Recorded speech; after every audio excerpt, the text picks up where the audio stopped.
Welcome to the new match preview of El Clásico. Okay, well, this is the biggest game in club football without question, and I say that with my chest up, with my head high, chin up, and I'm probably gonna repeat that. This is the biggest game in club football. It doesn't get better than this.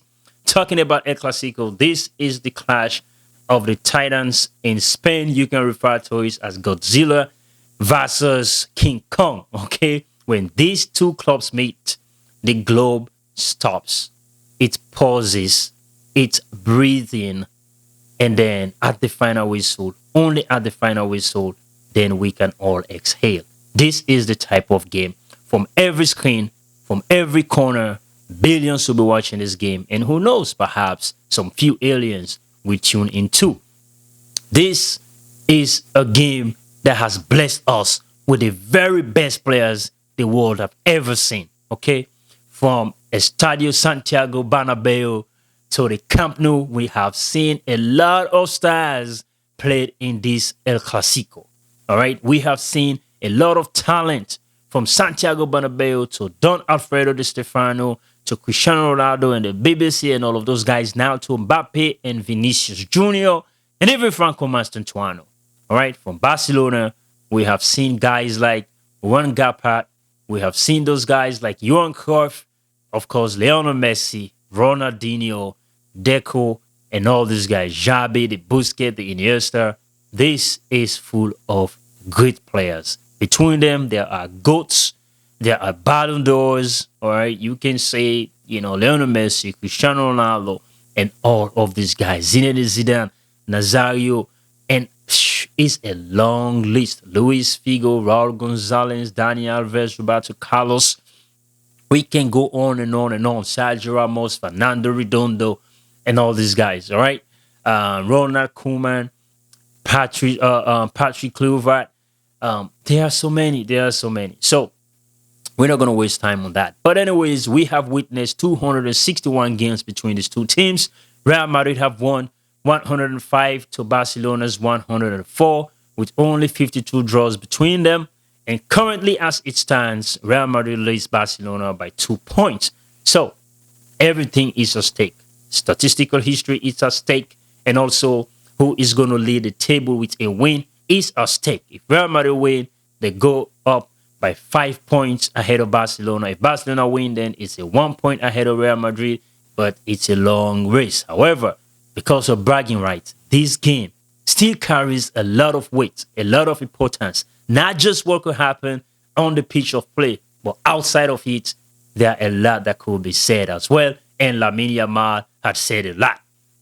He said something along the line of Real Madrid cheats and complain. I can't blame the kid. I really can't. I mean, the thing is, either some people upstairs, with some level of authority, they are whispering in his ears and telling him what to say. All right. That is the Barcelona thing. It is full of tricks. It is, I would say that is dirty and some kind of under tactics. I'm all in for the psychological warfare going to these games, but you cannot be so disrespectful to your opponent, especially when the fact that we know is Barcelona is presently under investigation. All right. For apparently paying referees over 7 point something million euros for a span of about 20 years. All right. Negreira was the vice president of the Spanish Referee Association.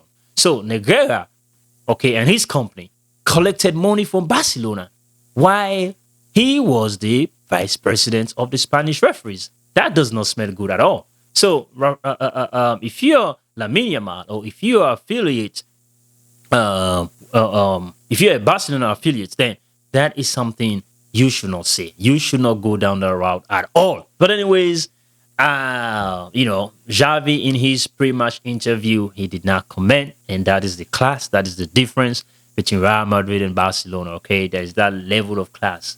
They go low, we stay high. It is what it is. Let me get into the game. I touched about the current form of both teams and how significant this game is going to be ahead of tomorrow. Now, there are certain individuals you all know who could swing things here, all right? So we got to be looking out for names like Kylian Mbappe, Vinicius Jr., Adagule. That is because amongst them, at least it is about 70 chances created among those three players, in tons of goals. About, Mbappe got 10, I think Vinny 5 out of 4. But it is the incredible connection between Arda Güler and Kylian Mbappe. So look out. For Barcelona, of course, you got to keep your eye on Lamine Yamal. Yes, he talks too much, but he also does his talking on the pitch. Well, I do believe, we are going to keep him quiet, obviously, tomorrow, but we got to look out for him. We got to look out for him. Marcus Rashford is another one. I mean, he's been struggling, but since he got to Barcelona, the truth is he's been doing better. He started to look like the Rashford we all used to know. So we have to be careful about Marcus Rashford as well. Ferran Torres is coming back from injury. I mean, who knows? Well, yeah, he can do things here and there. But I expect our defense to be able to deal with situations like that. All right. There are a couple of other players that are injured. They're not going to be available. So for Real Madrid, Antonio Rudiger and David Alaba are completely out. Carvajal, Dani Ceballos, Trent Alexander-Arnold were able to train with the team. But Dean Howson looks really fit. He's ready to go. And all those guys that I mentioned, I think they'll make the team. But we will see who is going to really fit to be able to play tomorrow. For Barcelona, 2 goalkeepers are out. Ter Stegen and Juan Garcia. They are out, but they have Szczesny. He was there last season. So, I mean, that is no excuse. They are missing Robert Lewandowski and Rafinha. Well, those are definitely big losses. Gavi, now I'm not going to count him. He's not really at that level.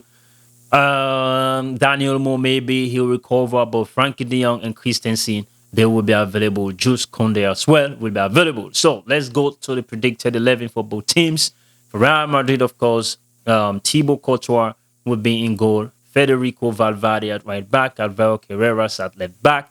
And the centre-back pair, I expect to see Militao alongside Dinhausen. Aurelien Chouameni will be in front of the centre-back pair. The left side of the midfield, now I like the diamond. I really like the diamond. And if you're Xabi Alonso, please, I beg you, do not give us the 4-3-3. Please give us the diamond, all right? Eduardo Camavinga on the left, Jude Bellingham on the right, and Arda Güler behind Vinicius Junior and Kylian Mbappe. That is what I love to see. That is because we will have a great chance, great opportunity to dominate the midfield. And if we dominate the midfield, it is over. It is over for Barcelona, right? And it's not just to help with the control, but with Jude and Camavinga, they have the energy, all right? They could play on the defensive side of the ball. They could attack. They could move forward. They could pass. They could tackle. They could intercept. Like, these are guys that plays with intensity. Talking about intensity, they play with intensity. They play, like they have chip on their shoulders. These are tough competitors, okay? I would like to see them alongside Chouameni and Arda Güler. Let him just dictate the play. I mean, the young Tuck Mistral, he's a joy to watch, and I know he's going to grab an assist, obviously. All right? So, please give us that 4-4-2 Xabi Alonso. Hansi Flick, on the other hand, we know he's not going to change. He's going to stick with the 4-2-3-1. Szczesny is going to be in goal. Jules Koundé at right back, at left back, Alejandro Balde, centre-back pair of Paco Bassi and Eric Garcia. Double pivot, and Frankie de Jong and Pedri, the Marcus Rashford, Fermin Lopez, and Lamine Yamal behind Ferran Torres. Now, this is a game where tactically Barcelona, of course, they're going to stay true to the philosophy. The Flick high line is going to be there. They are going to try to control possession, try to dictate the tempo of the game. They will try to press high, obviously. That is how they are going to play. They will obviously work on getting that offside trap, better, because we have seen a lot of teams been able to break that, and Real Madrid should be able to do that as well. For Real Madrid, of course, if they are playing that high, then we should be looking forward to exploit those spaces on a counter-attack. Obviously, we should be able to, at the same time, create overload, right? I mean, if Vini and Mbappe doubling down on one wing and just opening the other, and then we can switch. Federico Valverde, that is how we can bring him in the mix as well, or switch to Alvaro Carreras, right? I mean, either ways, remember, there is the winning formula. We already know attackers' deception plus midfielders' patience. That is how you're going to punish Barcelona. So one player is going offside on purpose deliberately So he allowed the Barcelona line to step up. And another is making that run from an outside position. And that is easy. That is easy. We should be able to exploit that. We should be able to. We have seen teams like Girona, Rayo Vallecano, and Sevilla. They have done that. No disrespect to them. But, I mean, if we're being honest, we have high caliber players, world-class players, superstar players, okay? Players that have, that have been listed, when you talk about the Ballon d'Ors, the past couple of years. So, yes, we have those players, and we should be able to do better than Rayo Vallecano, Sevilla, and Girona. All right? So, and this is the reason why I'm not going to sit here and entertain any excuse from Xabi Alonso or the Real Madrid players. Okay? Last season was painful. It was disappointing. It was embarrassing. And we are not going to sit and, and just take that anymore. All right? Especially when we have seen, teams that are run riot against this Barcelona side. Even a PSG team, right, with some academy boys, right? They went there and they got a win. And they played really well. So with our first team, all right, the team that we are like, all right, we can do this.